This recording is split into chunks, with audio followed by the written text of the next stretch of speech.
Abraham যে রাজাদের পরাজিত করেছিলেন তারা ছিলেন অত্যন্ত শক্তিশালী এবং সুসংগঠিত। যদিও তিনি যুদ্ধে জিতেছিলেন, কিন্তু তিনি জানতেন যে এই রাজারা সুযোগ পেলেই হার মানবে না।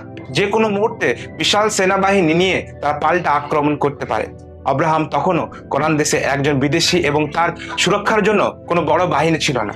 এই কারণে তিনি মনে মনে ভীত ও দুশ্চিন্তাগ্রস্ত ছিলেন, আর একাগ্রতা দুঃখও ছিলেন, কারণ লোটকে উদ্ধার করার পরও লোট আবার সদমের কাছাকাছি ফিরে গিয়েছিল। আব্রাহাম হয়তো একাকিত্ব অনুভব করছিলেন।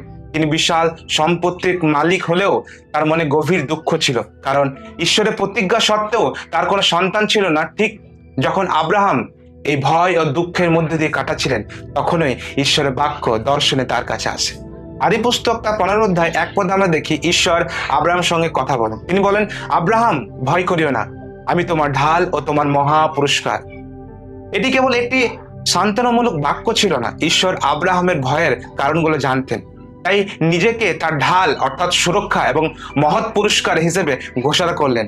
যেন ঈশ্বর আব্রাহামকে বোঝালেন যে জাগতিক রাজা বা সম্পদের চেয়ে স্বয়ং সৃষ্টিকর্তার সুরক্ষা ও প্রতিদান অনেক বড়।